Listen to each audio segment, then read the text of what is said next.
Hello everyone, welcome back to the channel. तो कैसे हो आप लोग। डिवाइन लॉर्ड ऑफ 10,000 वर्ल्ड के न्यू एपिसोड में आप सबका स्वागत है। अगर आपने प्रीवियस एपिसोड नहीं देखा तो देख लेना, अगर देख लिया है तो अच्छी बात है। तो फिर चलो इसको अब हम स्टार्ट करते हैं। तो एपिसोड के स्टार्टिंग में हम देखते हैं जहाँ पे कुन्यान ये लियांग के होटल में जा रहा था, बट हम देखते हैं कुन्यान जिस घोड़ा गाड़ी में बैठता है उसके अंदर गोंगजी भी जाने लगा था, जिसको देख के ये लियान कहने लगते आखिरकार तुम अंदर क्यों चढ़ रहे हो। उसकी बातें सुन के दूसरी तरफ गोंगजी कहने लगता है मुझे भरोसा नहीं तुम्हारे ऊपर, क्या पता तुम यहाँ पे यंग मास्टर कुन्यान को कोई हार्म करो। अब हम देखते उन दोनों के बीच में वहाँ पे फिर से झगड़ा स्टार्ट होने वाला था। कुन्यान कहने लगता है प्लीज तुम लोग बंद करो, मेरा सर यहाँ पे फटा जा रहा है। अब हम देखते उसकी बातें सुन के वो दोनों चुपचाप जाके अपने अपने सीट में बैठ जाते हैं। दूसरी तरफ क्यों हाउ भी उसके अंदर आने की कोशिश करता है, बट गार्ड उसे रोकते हुए कहने लगता है तुम्हारी गाड़ी ये है। और हम देखते वो गार्ड उसे एक छोटा सा गाड़ी देता है, जिसको देख के क्यों हाउ का वहाँ पे मुंह उतर गया था, बट वो कुछ नहीं कर पाता, जाके अपने गाड़ी में बैठ जाता है। और हम देखते वो लोग आगे की तरफ बढ़ रहे थे। दूसरी तरफ हम देखते वहाँ पे कुन्यान कहने लगता है मैंने तुम्हें कहा था कि तुम्हें लिंगाई रिलम के 5th लेयर तक ब्रेक थ्रू करना है, जब हम लोग दोबारा मिलेंगे। बट ये लियान तुम तो एक ही जगह पे अटक गई। क्या यहाँ पे ये सब कुछ तुम्हारी मदर की टेंशन की वजह से हो रहा है? क्या तुम्हारी मदर की हेल्थ पूरी तरीके से क्योर नहीं हुआ? अब उसकी बातें सुन के दूसरी तरफ ये लियान कहने लगते यंग मास्टर कुन्यान आपने जैसा कहा था वैसा ही हुआ, मेरी मदर ठीक नहीं हुई। अब उसकी बातें सुन के दूसरी तरफ वहाँ पे गोंगजी सोचने लगता है इसका फायर क्रिस्टल बहुत ही ज्यादा प्रीसियस होता है, अगर उसे यहाँ पे यंग मास्टर कुन्यान ने इस लेडी को दिया है, मतलब कि ये लियांग को दिया है, तो इनके बीच में कोई ना कोई रिलेशन तो जरूर होगा। दूसरी तरफ हम देखते वहाँ पे कुन्यान कहने लगता है मैंने तो पहले ही कहा था ये कुछ काम का नहीं होगा, बट तुम चिंता मत करो, मैं कुछ हर्ब्स के नाम लिख के दूंगा, तुम उन सबको लेना, मैं तुम्हारी मदर को क्योर कर दूंगा। उसकी बातें सुन के कुन्यान वहाँ पे बहुत ज्यादा खुश हो गई थी और वो अपने घुटनों में आते हुए कहने लगती है मैं सोच करती हूँ कि मैं आपको हमेशा फॉलो करूंगी। बट हम देखते वहाँ पे कुन्यान कहने लगता है इसकी जरूरत नहीं, वैसे भी तुम तो मेरी मेड हो पहले से, और वैसे भी तुम मुझे फॉलो कर रही हो तो हम एक फैमिली जैसे हो गए, तो मुझे तुम्हारी हेल्प तो करनी ही थी। कुछ टाइम के बाद में हम लोग देखते वो लोग होटल के सामने पहुंच गए थे, और हम देखते हैं इतने अच्छे होटल को देख के क्यों भी खुश हो गया था। दूसरी तरफ ये रियान और कुन्यान उसके अंदर चले जाते हैं, जिसके बाद में क्यों हाउ भी जाने वाला था, बट गार्ड उसे रोक देता है। वो कहने लगता है यंग मास्टर क्यों हाउ आपकी जगह वहाँ पे पीछे, और हम देखते उसे एक छोटा सा घर दिखाता है, जिसको देख के क्यों हाउ कहने लगता है तुम लोगों की हिम्मत, तुम लोग ऐसा कैसे कर सकते हो, मैं सिस्टर ये लियांग का कजन हूँ। उसकी बातें सुन के वो एल्डर कहने लगता है सारे होटल रूम पहले से ही बुक हो गए थे, और यहाँ पे सिस्टर ये लियांग ने अपने पावर का यूज करते हुए आपके लिए इस जगह को ढूंढा है। हम देखते वहाँ पे क्यों हाउ कहने लगता है बट आज तो कजन सिस्टर ये लियान मुझे लेने के लिए आई थी ना। उसकी बातें सुन के वहाँ पे एल्डर कहने लगते हैं आपको लेने के लिए? ये आप क्या बोल रहे हो, आपको कौन लेने के लिए आया था? आपको कोई भी लेने के लिए नहीं आया था, आज तो यहाँ पे लेडी मास्टर कुन्यान को लेने के लिए गई थी, बस आप वहाँ पे मिले तो आपको भी लेकर आ गई। अब इन सब के बारे में सुन के वहाँ पे क्यों हाउ का दिल टूट गया था। वो कहने लगता है क्या ऐसा कैसे हो सकता है। हम देखते तभी वहाँ पे साइड में से हुआंग आ जाता है। वो कहने लगता है मास्टर क्यों हाउ आपके लिए ये हाउस बहुत ही ज्यादा सुइटेबल होगा आपके टेम्परेचर के हिसाब से। इतना कहते हुए हम देखते वहाँ पे हुआंग आगे की तरफ जाने लगा था, जिसको देख के दूसरी तरफ वहाँ पे क्यों हाउ को बहुत ही ज्यादा गुस्सा आने लगता है, बट उसे पता था कि वो यहाँ पे कुछ भी नहीं कर सकता। हम देखते वहाँ पे हुआंग आगे की तरफ जा रहा था, जहाँ पे गोंगजी उसके पास में जाते हुए कहने लगता है यंग मास्टर हुआंग आपकी क्वीन फैमिली कभी यहाँ पे बिजनेस रिलेटेड मैटर के बारे में बात करने के लिए इंपेरियल सिटी में आए, मतलब कि कुछ बिजनेस करने के लिए आए, तो आप मुझे जरूर बताना, मैं आपकी पूरी कोशिश करूंगा। उसकी बातें सुन के वहाँ पे हुआंग कहने लगता है हम आपके बहुत ही ज्यादा आभारी होंगे यंग मास्टर गोंगजी। और हम देखते वो लोग हंसते हंसते अंदर जा रहे थे। दूसरी तरफ ये सब कुछ देख के वहाँ पे क्यों आपको बहुत ज्यादा गुस्सा आ रहा था, बट हम देखते वो वहाँ पे कुछ भी नहीं कर पाता। दूसरी तरफ उसका फॉलोअर कहने लगता है यंग मास्टर हमें अपने रूम में चले जाना चाहिए। अब हम देखते वहाँ पे अपना मुंह बिगाड़ते हुए क्यों हाँ वहाँ से अपने रूम की तरफ चला गया था। दूसरी तरफ हम देखते वहाँ पे कुन्यान सब लोग लीफ रेस्टोरेंट के एक रूम के अंदर पहुंच गए थे, जहाँ पे वो लेडी कहने लगती ये हमारे लीफ रेस्टोरेंट का सबसे ज्यादा लग्जरियस रूम है, जो कि हम यहाँ पे पर नाइट का 1 लाख गोल्ड कॉइन चार्ज करते हैं। उसकी बातें सुन के वहाँ पे वंग शौक हो गया था। वो कहने लगता है क्या पर नाइट का 1 लाख गोल्ड कॉइन। अब उसे ऐसा शौक पड़ता हुआ देख के दूसरी तरफ हम देख के वहाँ पे गोंगजी कहने लगता है क्या तुम लोग इसे लग्जरियस रूम कहते हो, ये तो मेरे सैंडन पवेलियन के रेस्टोरेंट के B क्लास रूम जैसा भी नहीं है, उतना ज्यादा लग्जरियस है ही नहीं यहाँ पे। पे और हम देखते ये सब कुछ बोलते हुए वो आगे की तरफ क्विनियान की तरफ आने लगा था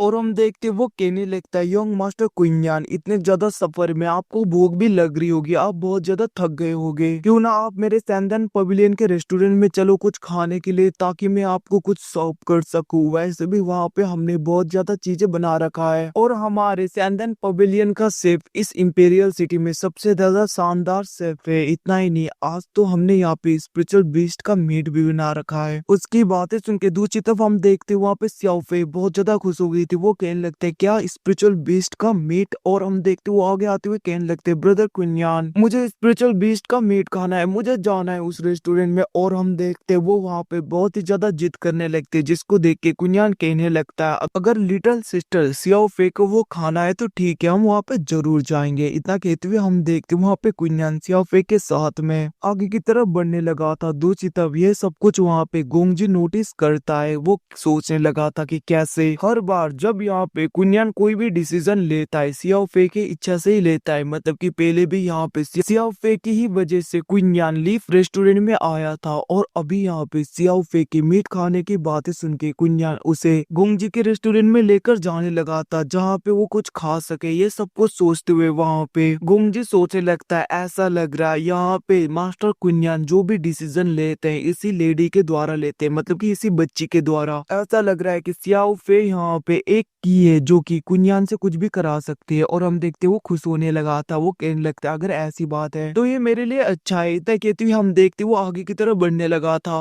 अब यहाँ से सीन शिफ्ट होके हमें सैंडन पवेलियन के रेस्टोरेंट में दिखाया जाता है, जहाँ पे सब लोग आ गए थे। और हम देखते वहाँ पे मैनेजर ली ग्रीट करते हुए कहने लगता है, यंग मास्टर आप। हम देखते वहाँ पे गोंगजी कहने लगता है, जल्दी से एक अच्छा सा रूम बुक करो, मतलब कि रूम ढूंढो जहाँ पे हमारे गेस्ट रह सके। बट हम देखते बीच में वहाँ पे क्विनियान कहने लगता है, इसकी जरूरत नहीं, वैसे भी यहाँ की जगह बहुत ही ज्यादा साफ है, क्यों ना हम कहीं अच्छी जगह पे यहीं पे बैठ जाए। अब हम देखते वहाँ पे गोंगजी कहने लगता है, जैसा आपको यंग मास्टर। और हम देखते वो लोग एक टेबल में बैठ जाते हैं, जहाँ पे बहुत ही ज्यादा रियर आइटम से बना हुआ डिलीशियस फूड आता है, जिसको वहाँ पे सब लोग देखते ही रह जाते हैं। और हम देखते क्विनियान वहाँ पे सुआनर और उसके फॉलोअर, मतलब कि उसके गार्ड के एक्सप्रेशन को देख के क्विनियान सोचने लगता है, ऐसा लग रहा है ये लोग बहुत ज्यादा शौक हो गए हैं। वैसे भी जो कुछ भी यहाँ पे ये सब कुछ यहाँ पे सारी चीजें जो यहाँ पे बनाने के लिए यूज हुई है, ये सब कुछ बहुत ही ज्यादा रियर माना जाता है। तो इसीलिए ऐसे रियर चीजों को ऐसे खाने में यूज करता हुआ देख के ये लोग जरूर यहाँ पे शौक हो गए होंगे, क्योंकि इनके लिए तो ये नया होगा। दूसरी तरफ हम देखते वहाँ पे चूनिंग भी आ गई थी चू फैमिली से। और हम देखते वहाँ पे उसके साथ में जो बंदे थे वो कहने लगते हैं, सिस्टर चूनिंग, ये जगह पूरे इंपीरियल सिटी में सबसे ज्यादा महंगा और सबसे ज्यादा लग्जरियस है, और यहाँ पे मिलने वाले चीजें बहुत ही ज्यादा रियर आइटम से बनाए जाते हैं। इतना ही नहीं, स्पिरिचुअल बीस्ट का मीट भी बनता है जो कि कल्टीवेशन के लिए अच्छा होता है। अब हम देखते वो लोग आगे जाने लगते हैं, जहाँ पे चूनिंग की नजर कुनियान के ऊपर चला जाता है। और हम देखते वो कहने लगती है, कुनियान तुम, जिसको देख के वहाँ पे कुनियान कहने लगता है, ओ तो तुम हो। दूसरी तरफ चूनिंग कहने लगते है, आखिरकार तुम अभी तक जिंदा कैसे हो? उसकी बातें सुन के कुनियान कहने लगता है, तुम तो मेरे एक्स फियोंसे हो, तुम्हें तो खुश होना चाहिए ना, मैं तो मरा नहीं, अभी तक जिंदा हूँ। उसकी बातें सुन के वहाँ पे चूनिंग कहने लगते, तुम्हें इंपीरियल सिटी में नहीं होना चाहिए था कुनियान, ये जगह तुम्हारे लिए नहीं है और तुम इतने लायक नहीं हो कि यहाँ पे आ पाओ, मुझे नहीं लगता तुम यहाँ पे ज्यादा दिनों तक टिकने वाले हो। अब हम देखते तभी वहाँ पे वांग गुस्से में उठ जाता है। वो कहने लगता है, चूनिंग तुम्हारी हिम्मत कैसे हुई? आखिरकार तुम इतने ज्यादा जहरीली वुमेन कैसे हो सकती हो? तुम और कुनियान बचपन के दोस्त थे और तुमने यहाँ पे लिन फैमिली के साथ में हाथ मिला लिया, लिंगतियान के साथ में, और मेरे ब्रदर को मारने की कोशिश की। अब उसको ऐसा खड़ा देख के दूसरी तरफ वहाँ पे चूनिंग घबरा गई थी। वो कहने लगते, हुआंग तुम्हारे पैर पूरी तरीके से ठीक हो गए हैं, तुम यहाँ पे चल भी पा रहे हो। अब उसकी ऐसी बातें सुन के हुआंग कहने लगता है, ऐसा लग रहा है तुम्हें कुछ भी नहीं पता कि आखिरकार लिंग्यू सिटी में आजकल हो क्या रहा है और क्या क्या हो गया। और हम देखते हुआंग आगे आते हुए कहने लगता है, तुम्हारे फादर, लिन फैमिली के फादर अब यहाँ पे जिंदा नहीं रहे। इसको सुन के वहाँ पे चूनिंग घबरा गई थी, वो शौक हो गई थी। वो कहने लगती है, ऐसा कैसे हो सकता है? कुनियान कहने लगता है, सब कुछ हो सकता है, वैसे भी वो लोग मेरे फैमिली को डिस्ट्रॉय करने के लिए आए थे, तो मेरे पास में कोई भी चॉइसेस नहीं था उन्हें खत्म करने के अलावा। उसकी बातें सुन के चूनिंग कहने लगती है, मेरे फादर ने कहा था कि उनकी हेल्प करने के लिए लिंगाई रिलम के 6 या 7 लेयर के लोग भी आ रहे हैं, तो आखिरकार वो कैसे मर सकते? कुनियान कहने लगता है, मैं तुम्हारे आगे जिंदा हूं ना, ये सब कुछ यहाँ पे प्रूफ है कि तुम्हारे फादर अब नहीं रहे। हम देखते वहाँ पे चूनिंग गिरने वाली थी, बट उसके साइड वाला बंदा जिसका नाम सू था वो उसे पकड़ लेता है। वो कहने लगता है आखिरकार ये बंदा है कौन सिस्टर। हम देखते वहाँ पे चूनिंग कहने लगते ब्रदर सू आपको मेरे लिए इसको मारना होगा, ये सब लोग मेरे एनिमी है, ये दोनों मेरे एनिमी है। हम देखते वहाँ पे सू अटैक करने के लिए आगे आने लगता है, बट वहाँ पे कुंयान ये लियांग को बोलता है, जिसकी वजह से हम देखते ये लियांग वहाँ पे बहुत ही आसानी से उसके हाथ को ब्रेक करते हुए उसे पीछे कर देती है, जिसको देख के सू कहने लगता है सीनियर ये लियांग आखिरकार ये आप क्या कर रही हो, आप तो यहाँ पे ये फैमिली की एल्डेस्ट डॉटर हो, आखिरकार इसकी बातें क्यों मान रही हो, ये आपकी रेपुटेशन डाउन हो जाएगा। उसकी बातें सुन के वहाँ पे कुंयान गुस्सा हो गया था। वो कहने लगता है तुम ब्यूटी में इतने ज्यादा अंधे हो चुके हो कि तुम्हें यहाँ पे राइट और रॉन्ग पता नहीं है, तुम्हें नहीं पता ये औरत कैसी है और ये यहाँ पे क्या क्या करती है, ये बस यहाँ पे नोवेल्स के सहारे आगे बढ़ती है और दूसरों को यहाँ पे फंसाने की कोशिश करते। इवन की इसने तो मुझे मारने की भी कोशिश की, ऑलमोस्ट मार दिया था, और मैं यहाँ पे अपने सेल्फ डिफेंस के लिए अटैक भी ना करूँ, क्या मैं यहाँ पे जस्टिस के लायक नहीं। अब हम देखते वहाँ पे कुंयान को गुस्सा आ गया था। वो कहने लगता है ये लियांग इसके कल्टीवेशन को डिस्ट्रॉय करो जल्दी। हम देखते वहाँ पे ये लियांग कहने लगते यंग मास्टर ये यहाँ पे सुआन युआन का ग्रैंडसन है, जो कि यहाँ पे सू फैमिली से बिलोंग करता है। कुंयान कहने लगता है मुझे फर्क नहीं पड़ता, मैंने कहा ना जल्दी से डिस्ट्रॉय करो, मैं दोबारा नहीं कहूंगा। अब हम देखते वहाँ पे कुंयान उसके कल्टीवेशन को डिस्ट्रॉय करने के लिए बोलता है, और हम देखते वहाँ पे ये लियांग उसके कल्टीवेशन को डिस्ट्रॉय करने के लिए जा रही थी, तभी वहाँ पे मेंग युआन आ गया था, जिसने वहाँ पे ये लियांग को रोक दिया था, जिसको देख के दूसरी तो वहाँ पे गोंगजी कहने लगता है थर्ड ब्रदर। और हम देखते वहाँ पे मेंग युआन आते हुए कहने लगता है तुम्हें नहीं लगता कुंयान तुम यहाँ पे बहुत ही ज्यादा हार्ड हो रहे हो। और हम देखते वो वहाँ पे चूनिंग की तरफ देखते हुए कहने लगता है सिस्टर चूनिंग बहुत ही टाइम के बाद में मिल रहे हैं। हम देखते वहाँ पे चूनिंग नाटक करने लगते जैसे कि वहाँ पे कुंयान उसे अटैक करने वाला हो। अब ये सब कुछ देख के दूसरी तरफ हम देखते वहाँ पे कुंयान कहने लगता है सच में एक फिर से दूसरा बेवकूफ आ गया जो यहाँ पे ब्यूटी में अंधा हो चुका है। उसकी बातें सुन के वहाँ पे मेंग युआन को गुस्सा आने लगता है। वो कहने लगता है तुमने क्या कहा। हम देखते वहाँ पे कुंयान कहने लगता है मैंने ठीक कहा, तुम्हें यहाँ पे राइट और रॉन्ग में समझ नहीं है, तुम भी ब्यूटी के चक्कर में अंधे हो चुके हो, ये लेडी तुम्हारा यूज करेगी जब तक तुम यूजलेस नहीं हो जाते उसके लिए, उसके बाद में तुम्हें ये पूरी तरीके से खा जाएगी। अब हम देखते वहाँ पे मेंग युआन को बहुत ज्यादा गुस्सा हो गया था। वो अपनी एनर्जी को निकालता है, जिसको देख के वहाँ पे गुंगजी सोचने लगता है ये तो यहाँ पे स्पिरिचुअल सी रिलम के थर्ड लेयर वाला एनर्जी है। और हम देखते वो घबरा रहा था। ये लियांग भी सोचने लगते अगर यहाँ पे थर्ड प्रिंस ने कुछ भी किया तो बहुत ही ज्यादा मुश्किल में पड़ जाएंगे कुंयान। हम देखते कुंयान को फर्क नहीं पड़ता, जैसे वहाँ पे मेंग युआन उसके ऊपर अटैक करने के लिए आता है। हम देखते कुंयान उसके पेट में एक मुक्का मारता है और उसके गले को पकड़ लेता है बहुत ही ज्यादा तेजी में, जिसको देख के सब लोग शॉक हो गए थे और वो लोग कहने लगते क्या ये यहाँ पे स्पिरिचुअल सी रिलम में पहुंच चुका है। हम देखते वहाँ पे कुंयान कहने लगता है चूनिंग तुमने ठीक सोचा, मैं स्पिरिचुअल सी रिलम में पहुंच चुका हूँ। और हम देखते वो वहाँ पे गुस्से में उसके कल्टीवेशन को डिस्ट्रॉय करने वाला था, बट वहाँ पे मेंग युआन कहने लगता है कुंयान आखिरकार ये तुम क्या कर रहे हो, छोड़ दो मुझे। हम देखते उसकी बातें सुन के वहाँ पे कुंयान उसे छोड़ देता है क्योंकि वो गोंगजी का भाई था। और हम देखते वो गुस्से में कहने लगता है चूनिंग जाके लिंगतियान को बता दो, बहुत ही जल्दी उससे भी मुलाकात होगी। और हम देखते वो कहने लगता है माफ कर देना गोंगजी, ऐसा लग रहा है आज का मील यहाँ पे नहीं हो पाएगा, अगली बार खाएंगे। इतना कहते हुए हम देखते वो जाने लगता है जहाँ पे सुआन और सब लोग जाने लगे थे। और हम देखते वहाँ पे सियाओ फे भी एक मिड वॉल को पकड़ते हुए जाने लगती है और वो वहाँ पे चूनिंग के मुंह पे मारते हुए कहने लगते तुम बहुत ही ज्यादा बुरी औरत हो, तुमसे अच्छी यहाँ पे ये लियांग सिस्टर और सुआनर सिस्टर है। इतना कहते हुए वो जाने लगती है। दूसरी तरफ वहाँ पे चूनिंग सोचने लगती है इन सबके बारे में मुझे जितनी जल्दी हो सके लिंगतियान को बताना होगा। और हम देखते वो भी वहाँ से जाने लगी थी। और गाइस हम देखते एपिसोड इसी के साथ में खत्म हो जाता है। थैंक्स।